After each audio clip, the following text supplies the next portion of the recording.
How's it going, everybody? Welcome back to the Dragon's Den, and today we're going to talk about what are my top 5 new commanders coming out of the Duskmourn set. So, I want to go ahead and say this is all my opinion, and that if you disagree with me or there's another commander you like or you think these are out of order or something like that, that is perfectly fine, and I would absolutely love to hear your opinions. So, we're just going to jump straight into this with my number 5 commander coming out of Duskmourn, and that is Arabella, Abandoned Doll. Now, Arabella is 1 red and 1 white for a 1/3 legendary artifact creature that is a toy. Toy is now a subtype for creatures. That's pretty great. Whenever Arabella, Abandoned Doll attacks, it deals X damage to each opponent, and you gain X life, where X is the number of creatures you control with power 2 or less. So, the main thing you would want to do in this deck is try to get as many creatures with power 2 or less out onto the battlefield as fast as possible, and then just start swinging Arabella. You might want to have some payoffs for life gain, because even if Arabella, it's going to be some consistent life gain, 2, 3 in the early game, and if you set up your board right, you could be gaining, 8, 9, 10 life a turn, which would be absolutely amazing, even if you just put like little value pieces into play with other creatures that you don't really want to be swinging with. So I'd put in some life gain payoff, maybe things that double the amount of life that you gain and things like that. I think this is honestly a really, really strong commander, because you're throwing damage around to everybody. It doesn't really matter who you swing it at, because that one little damage, if they allow it to go through, if they don't have blockers or something like that, is really inconsequential, because the amount of damage this thing is going to be dealing otherwise is what you really like. And I'm going to show off 5 cards that I would definitely put in this deck, and I'm going to do this for every commander I go over today. I'm going to show off 5 cards that I would definitely run in their respective decks. And something I didn't even think about until this exact moment when making this video is, if you throw something like a grafted exoskeleton on here or something, with the right boards, you could easily kill everybody out of nowhere with Infect. So that might be something that's really fun to throw in there. I didn't think about that until right now, but if you can find a way to give this thing Infect, which there's a couple of different ways, yeah, that's extremely strong. But let's go over the 5 cards that I would throw into Arabella. First is Delny, Streetwise Lookout. So, Delny is a 3 mana, 1 white, 2 generic, 2/2 human scout. Creatures you control with power 2 or less can't be blocked by creatures with power 3 or greater. That is really good, because Arabella has 3 toughness, and at most it can be blocked by 2/2s, which means opponents would have to throw multiple creatures in front of it to block and kill it, assuming that their creatures aren't all bigger than 3/3s, which is possible. So it gives your commander some protection, since you're going to be swinging it around. If an ability of a creature you control with power 2 or less triggers, that ability triggers an additional time. That's insane. So this thing not only helps protect your commander to some extent, but now whenever you swing, say you have 5 creatures out, it's going to trigger twice. So by the time it's all said and done, you're going to deal 10 to each of your opponents, and you're going to gain 10 life. That's really, really good. Next, Mentor of the Meek. This is a card that everybody probably knows. 3 mana, 1 white, 2 generic, 2/2 human soldier. Whenever another creature with power 2 or less enters the battlefield under your control, you may pay 1 if you do draw a card. So, white, red, red has impulse draw. White isn't super great at drawing cards. So, having a way to play creatures and draw cards, having a draw engine is something that's really necessary. So, Mentor of the Meek is it's an auto include.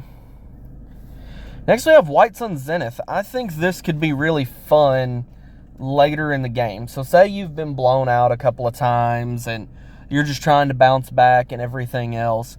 You're on turn 8, 9, 10. You dump, 6, 7, 8 mana into this thing, and now you've got, 6 to 8 2/2s, and then you play Arabella and swing, and all of a sudden you're right back to doing, 8, 9, 10 damage to each of your opponents every swing. It's a way to bounce back. And it's 2/2 bodies, so it's not bad. Having a bunch of 2/2s, that puts a lot of power on the board, even without going tall. And you don't have to go super wide either.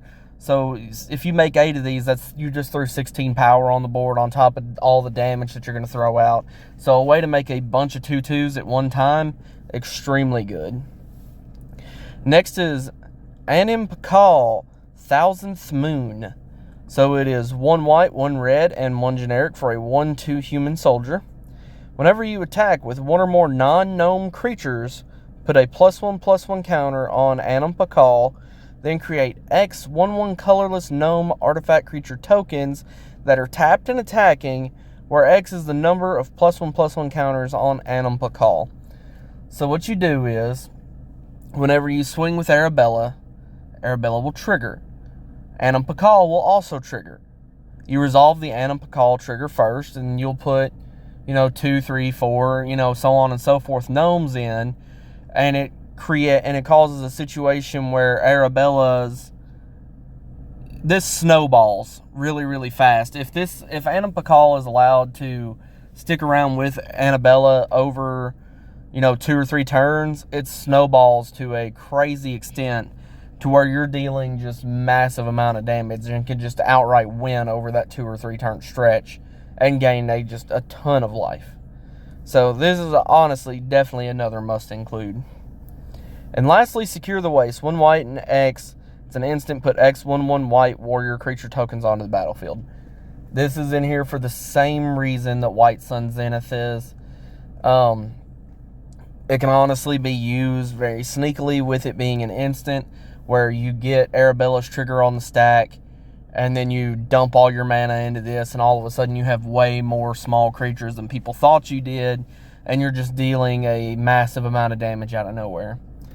So it's good for all the same reasons, and you could argue that it would be better because whereas Whon Zenith costs 3 white pips, this only costs 1, whereas these creatures are only 1/1s, but Whon Zeniths are 2/2s.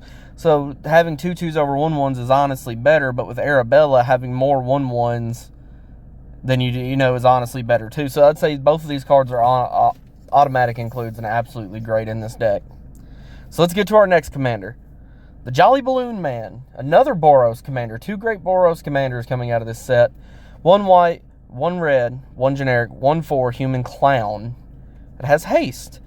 So you can pay 1 and tap it, and you create a token that's a copy of another target creature you control, except it's a 1/1 red balloon creature in addition to its other colors and types, and it has flying and haste. Sacrifice it at the beginning of the next end step. Activate only as a sorcery.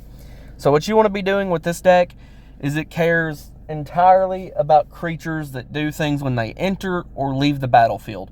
So you either want triggers that happen like enter the battlefield triggers, or you want death triggers, or in some cases you want both on one card. And those are the kind of things you want to be copying. And honestly, this guy is a magnet for combo as well. So let's go to our first card. Speaking of combo, Village Bellringer, which is 1 white and 2 generic for a 1/4 with flash. When Village Bellringer enters the battlefield, untap all creatures you control. The reason that this is good is if you have a mana dork out, you're infinite. Any sort of mana dork. And it may be easier to do that in green, but it's really not hard in black-white either, because you have all the 3 different mirrors, or 4 different mirror, that can automatically go in this deck. And then on top of that, there's Ornithopter of Paradise.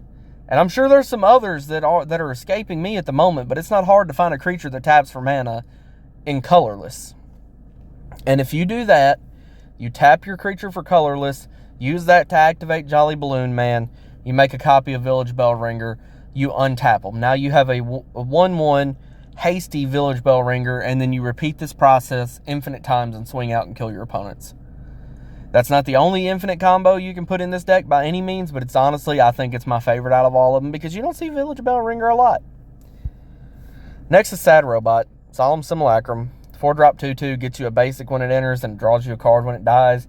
Great target for copy, ramp, draw. it really, really helps just fuel the deck.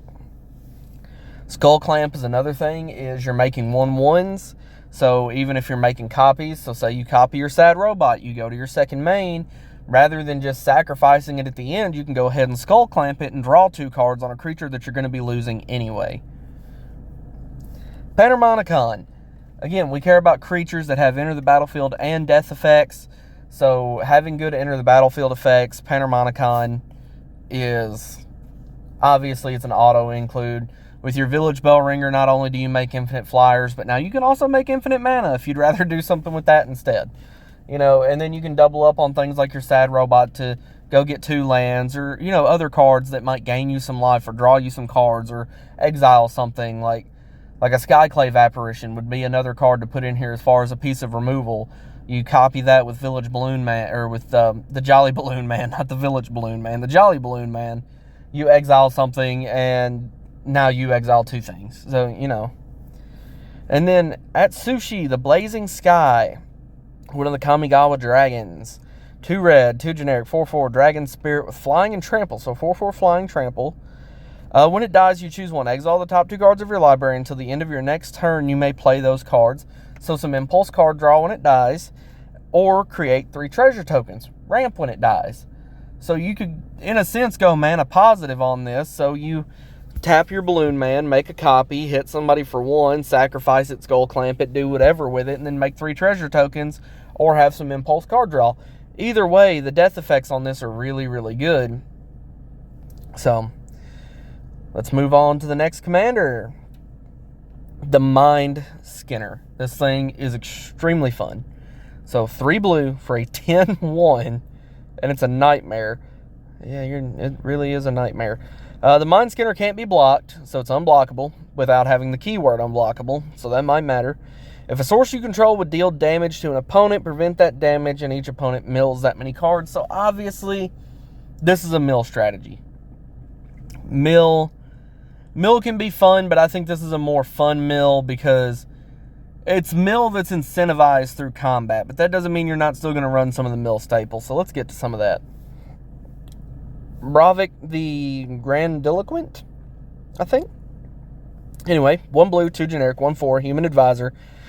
If an opponent would mill 1 or more cards, they mill twice that many cards instead. Obviously, doubling up your mill in a mill strategy is absolutely wonderful, so I don't have to tell you why that's good. Fire Shrieker, on the other hand, is really fun. So, it's a 3 mana artifact equipment with equip 2, equipped creature has double strike.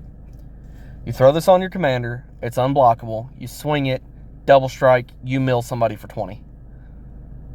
That's just fun. So, Fractured Sanity, 3 blue. Each opponent mills 14 cards, and it has cycling. When you cycle Fractured Sanity, each opponent mills 4 cards. So, this is a good card because for 3 mana, you can mill every single one of your opponents. And obviously, if you're just trying to mill one opponent out at a time, it's going to be a little bit tougher. So, this hitting every single one of your opponents at one time is really, really helpful. And then the fact that if you're maybe getting a little stuck with your hand and it's not that great, you can cycle it to dig 1 card deeper into your deck and then also still mill each opponent for a little bit. It just makes it a really good and consistent card in this deck. And then we have Ruin Crab. Everybody knows what Crab does. Crab is very annoying, especially on Arena. But Crab is also very, very good in any mill deck that you build. So 1 blue, 0/3, landfall. Each opponent mills 3 cards. Not fun, but it gets the job done. And finally, Maddening Cacophony, another mill staple. For 2 mana, each opponent mills 8 cards. If the spell is kicked, instead, each opponent mills half their library rounded up. So for 2 mana, you progress your game plan to everybody by 8 cards.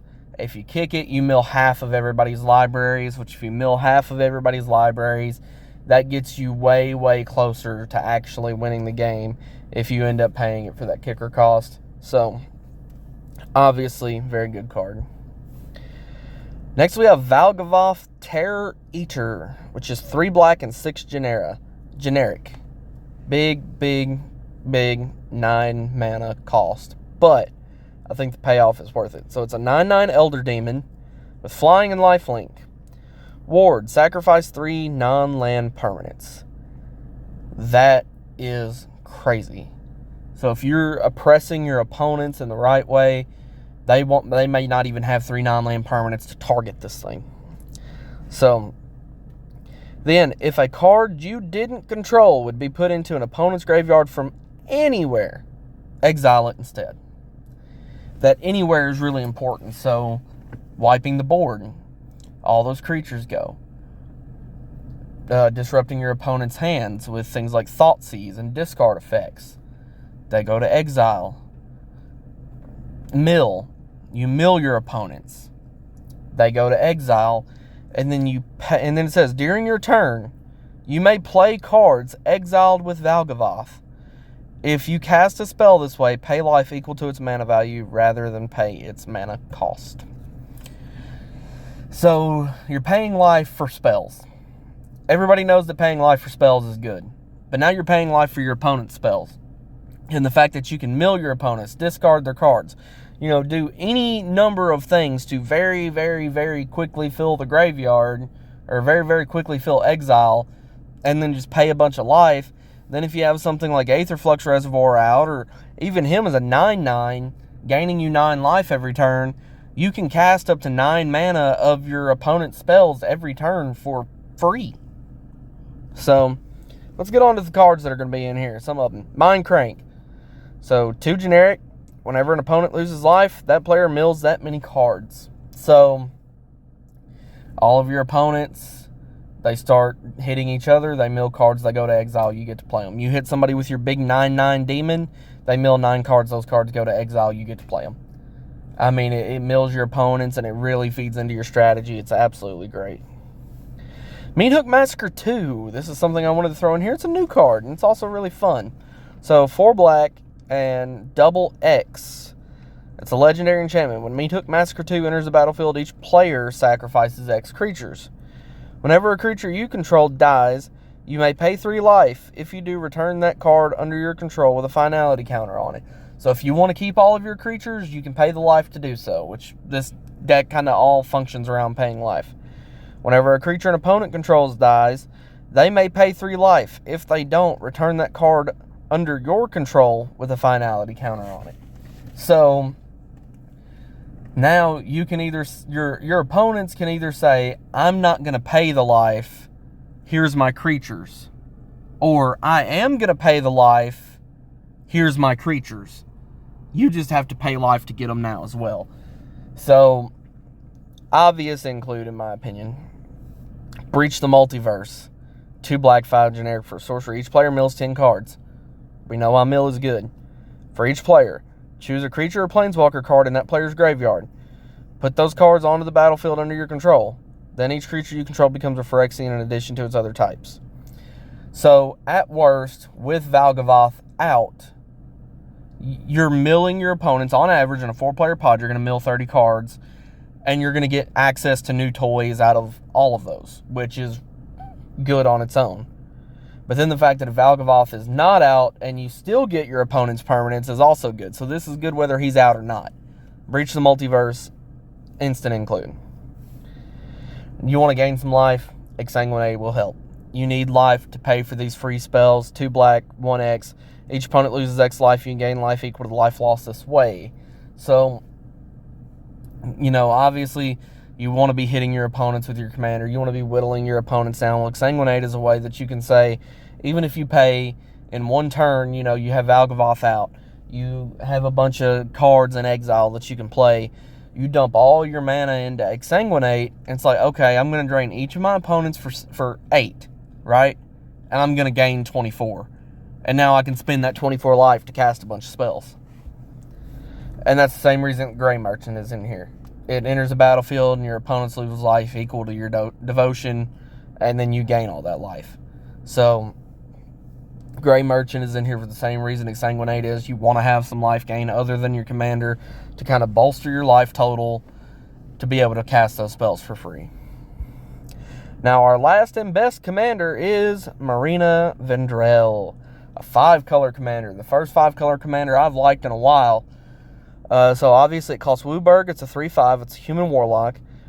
When Marina Vril enters, reveal the top 7 cards of your library. Put all enchantment cards from among them into your hand and the rest on the bottom of your library in a random order. Then you can tap her, lock or unlock a door of target room you control. Activate only as a sorcery. So doors are a new mechanic in Duskmourn where it's an enchantment and you cast one side when you play it and it does something. It's either a static effect or a one-time effect. And then you can pay the other cost once it's on the battlefield to unlock the other side, and unlocking a door is a special action and cannot be responded to. So that is something to keep in mind in your games at home. So obviously you're going to build this deck all around doors and taking advantage of their effects over and over and over again by locking and unlocking the doors repeatedly. So let's look at some of the cards that we're going to put in here. First is Smoky Lounge and Misty Salon. So if you cast the Smoky Lounge side, which is 1 red and 2 generic, it enters the battlefield and it says at the beginning of your first main phase, add double red. Spend this mana only to cast room spells and unlock doors. So this helps feed into your strategy by giving you free mana that you can use every single turn to cast spells and unlock doors. And that's a static effect that's going to happen every turn. Well, then if you unlock Misty Salon, it's 1 blue and 3 generic. When you unlock this door, create an XX blue spirit creature token with flying, where X is the number of unlocked doors among rooms you control. So if you have Smoky Lounge out and you unlock Misty Salon, it's the only set of doors you have out. Whenever you unlock it, you're going to make a 2/2 blue spirit creature token with flying. Well, now your commander can tap to relock that door where you can do it again. Or you can tap your commander to unlock a door for free and then cast something else. So it allows you to fuel your strategy without being, really strangled on mana. Next is Mirror Room and Fractured Realm. So we're going to go over Mirror Room first. That's 1 blue and 2 generic. When you unlock this door, create a token that's a copy of target creature you control, except it's a reflection in addition to its other types. There are going to be some other creatures in the deck. This allows you to make a token copy of them, which can, depending on the creature that you copy, can either be mana reduction, untappers, things like that. But having a bonus creature is never bad. And then if you unlock Fractured Realm for 2 blue and 5 generic, if a triggered ability of a permanent you control triggers, that ability triggers additional time. So that's the static side of this one. So if you have Fractured Realm going and then you unlock Mirror Room, well, now it triggers twice and you'll make 2 token copies of something. So now every time you unlock the one-time effect side of your doors, it's happening twice. So Fractured Realm doubling up those abilities is really, really good. Next we have Central Elevator and Promising Stairs. So Central Elevator is 1 blue and 3 generic. When you unlock this door, search your library for a room card, so it's a tutor, that doesn't have the same name as the room you control. Reveal it, put it into your hand, then shuffle. You're never going to have rooms with the same names, so it's a tutor. At the beginning of your upkeep, surveil 1. You win the game if there are 8 or more different names among unlocked doors of rooms you control. That's your whole thing, is you want to be locking and unlocking doors. So if you have 8 unlocked doors, this is a win condition. So let's move on. We have Bottomless Pool and Locker Room. So for 1 blue, you can play Bottomless Pool. When you unlock this door, return up to 1 target creature to its owner's hand. So put something back in somebody's hand. It can be helped to remove a combo piece, a threat, something like that. It's not instant speed, but it does something. It can help get a threat off the board or something. And then Locker Room, 1 blue and 4 generic. Whenever 1 or more creatures you control deal combat damage to a player, draw a card. So it's decent. You can get something into somebody's hands. You're going to have some creatures. You have a door that makes creatures and things like that. So having those is really good. And then having a little bit of card draw here and there is definitely nothing to complain about, especially when you can tap your commander and get that effect for free. Next, and I believe last on our list, is Marvin, Murderous Mimic. This also goes really good in the Jolly Balloon Man, but I only wanted to include it once on this list, so here it is. So it's 2 mana, 2/2, and it's a toy as well. Marvin, Murderous Mimic has all activated abilities of creatures you control that don't have the same name as this creature. So you play Marvin, Murderous Mimic. And now it does the same thing your commander does as far as being able to tap and either lock or unlock a room. So it doubles it up. You want to have some untap effects in this deck as well to be able to untap your commander and be able to just lock and unlock rooms several times during your turn. So it's an obvious include, and it's very, very good. So with that being said, we've went over my top 5 favorite commanders coming out of Duskmourn. And I'd really like to hear what you think down below. Do you like these picks? Do you not like these picks? How would you order them? What other creatures would you put on here that I didn't think of? So, that being said, I hope you all liked today's video, and I'll catch you next time.